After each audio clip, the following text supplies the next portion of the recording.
Renungan Pagi, Kareba Tomang Moream.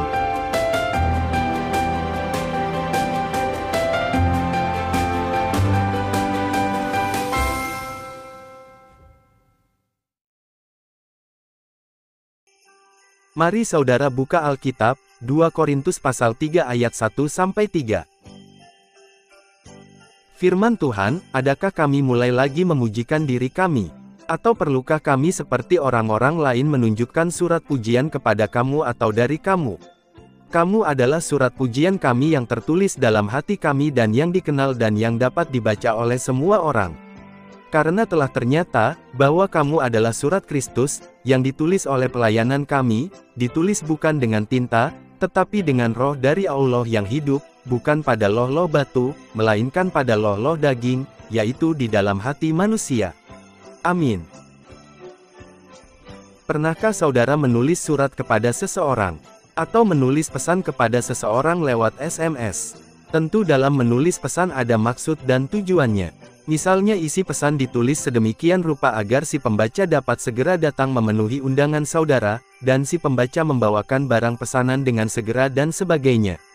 Berbicara soal surat, ternyata Rasul Paulus mengatakan kepada jemaat di Korintus bahwa kamu adalah surat pujian kami yang tertulis dalam hati kami dan yang dikenal dan yang dapat dibaca oleh semua orang.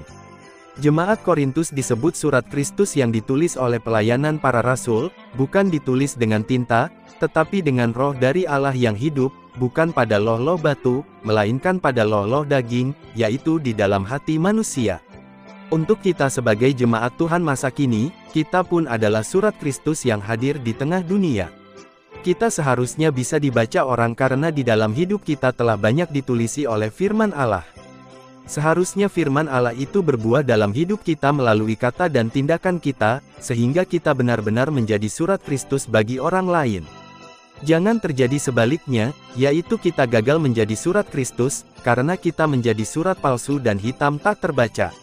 Dengan kata lain, kita gagal ditulisi firman Tuhan. Firman Tuhan yang telah disampaikan para hamba-hamba Tuhan, hanya sampai di telinga, tidak ditulis sampai di hati. Hal ini mempengaruhi cara berpikir, berkata dan bertindak kita yang menyalahi firman Tuhan. Akhirnya orang lain tidak bisa membaca kita sebagai pengikut Tuhan Yesus. Hidup kita hitam karena ditulisi dosa. Hal itu jangan sampai terjadi pada diri kita. Karena itu setiap mau membaca dan mendengarkan firman, maka mintalah Roh Kudus Tuhan untuk memateraikan atau menanamkan firman itu ke dalam loh-loh hati kita. Selanjutnya firman itu berbuah baik dalam hidup sehari-hari kita, maka kita berhasil menjadi surat Kristus. Demikian firman Tuhan. Amin.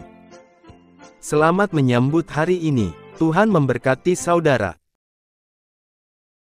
Dapatkan informasi seputar pelayanan gereja hanya di portal Kareba Tomang Moream.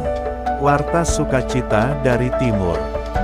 Jangan lupa tekan tombol subscribe untuk mendapatkan notifikasinya.